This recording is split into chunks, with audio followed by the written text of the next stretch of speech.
বিসমিল্লাহির রহমানির রহিম। আসসালামু আলাইকুম। আজকে রুই মাছের রেসিপি নিয়ে আসলাম আলু দিয়ে। তো আপনারা অনেকেই রুই মাছ রান্না করে থাকেন আপনাদের মতো করে। আমি আজকে আমার মতো করে রান্না করে দেখাচ্ছি। তো রান্নাটা যদি আপনাদের ভালো লেগে থাকে তাহলে আমার চ্যানেলটাকে একটা সাবস্ক্রাইব আর লাইক কমেন্ট দিয়ে শেয়ার করবেন প্লিজ। তো রুই মাছের রান্নার জন্য প্রথমে আমি এখানে 7 পিস রুই মাছ নিয়েছি, আর হলুদ দিয়ে নিলাম, লবণ দিয়ে নিলাম, আর এখানে লাল মরিচের গুঁড়া দিয়ে নিলাম, জিরা গুঁড়া দিয়ে নিলাম, দিয়ে এটাকে ম্যারিনেট করে নিচ্ছি ভালো করে। দেখেন ভালো করে মেখে নেবেন।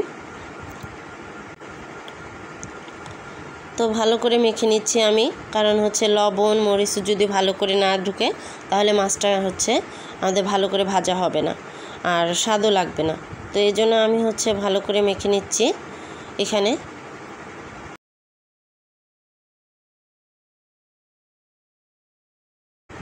তো আমি চুলা আগে থেকে পাত্র বসিয়ে রেখেছিলাম, বসানোর পরে তেল দিয়ে গরম করে নিয়েছি। এরপরে মাছগুলো আস্তে আস্তে দিয়ে নিচ্ছি। মাছগুলো ফ্রাই করে নিব।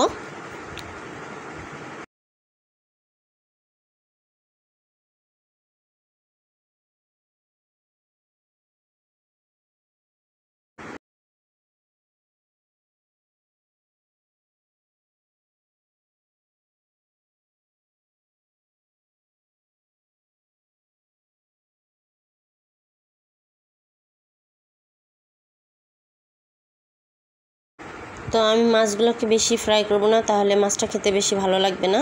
এরপর মাছগুলো আমার ভাজা শেষ, আমি উঠে নিচ্ছি। উঠে নিয়ে আমি পরবর্তী মাছগুলো আবার ভেজে নেব এখানে। তো আমার মাছগুলো ভাজা শেষ, এখন আমি আলুটাকে এখানে তেলে ভেজে নেব। তো এইভাবে আলুটাকে যদি ভেজে নিয়ে মাছের সঙ্গে রান্না করে খান তাহলে তরকারিটা খেতে অনেক মজা লাগে। এই জন্য আমি আলুটাকে ভেজে নিচ্ছি একটু।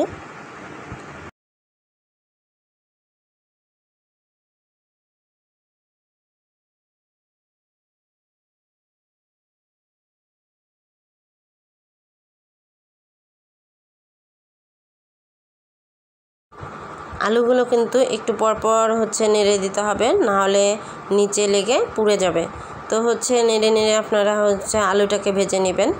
নিয়ে যখন যে পর্যায়ে আলুটা ভাজা হয়ে যাবে, এই পর্যায়ে আমি আলুটাকে উঠিয়ে নেব।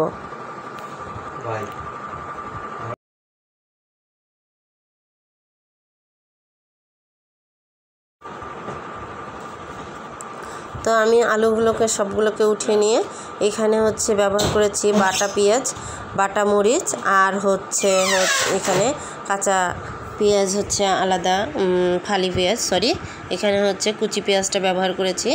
দিয়ে ভালো করে এটাকে ভেজে নিলাম। ভেজে নিয়ে এখানে আমি মাঝখানে একটু সরিষার তেল ব্যবহার করেছি এখানে তরকারি রান্নাটাতে।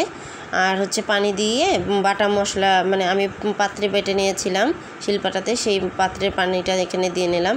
দিয়ে একে একে মরিচ গুঁড়া, হলুদ গুঁড়া, তারপর জিরা গুঁড়া আর লবণ দিয়ে, স্বাদ মতো লবণ দিয়ে এটাকে কষিয়ে নিচ্ছি মশলাটাকে। তো মশলাটাকে ভালো করে কষিয়ে নিব যেন তরকারিতে গন্ধ না আসে। তো কষানোর পরে এখানে আমি পানি দিয়ে নিচ্ছি। তো আমি এখানে পানিটা দিচ্ছি আমার তরকারির মতো। এখানে আমার পানি প্রথমে তো কম হয়ে গেছিলো, মাঝখানে আমি পানি আবার দিয়েছি। তো আপনারা আপনাদের পরিমাণ মতো পানি দিবেন। তো এখানে দেওয়ার পরে আমি পানিটাকে ভালো করে ফুটিয়ে নিচ্ছি, মশলার পানিটাকে ফুটিয়ে নিয়ে। তো আমি এখানে মাঝখানে একটা জিনিস ভুলে গেছিলাম, আমরা আবার আদা রসুন পেস্ট একটু খাই মাছের তরকারিতে। তো মাছের এখানে আমি আদা রসুন পেস্টটা দিয়ে ভালো করে এটাকে পানি দিয়ে বলক করে নিলাম। ভালো করে বলক করে নেব, এই জন্য তরকারির স্বাদটা না হলে নষ্ট হয়ে যাবে।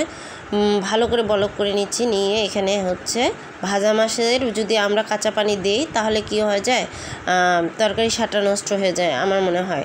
এই জন্য আমি সবসময় চেষ্টা করি পানিটাকে ভালো করে ফুটিয়ে নিয়ে তারপরে এখানে তরকারিগুলো দেওয়ার চেষ্টা করি, তাহলে মাছের স্বাদটা কখনোই নষ্ট হয় না। তো এখানে আমি দিয়ে নিলাম ভালো করে। তো আমার রান্নাটা শেষের দিকে কমপ্লিট হয়ে গেছে। তো আমি এখানে মাছ তরকারিটাকে একটা পাত্রে মোল্ড আউট করে নিলাম। তো এইভাবে আপনারা ঘরে একবার যদি ট্রাই করে দেখেন তো দেখে ভালো লাগবে অবশ্যই। আর আমার যদি ভিডিওটা আবারও বলতেছি, আমার ভিডিওটা যদি আপনাদের ভালো লেগে থাকে তো আপনারা একটা লাইক কমেন্ট শেয়ার করবেন প্লিজ। আসসালামু আলাইকুম। তো এই ছিল আজকে আমার ভিডিও। সকলে ধৈর্য সহকারে দেখার জন্য ধন্যবাদ।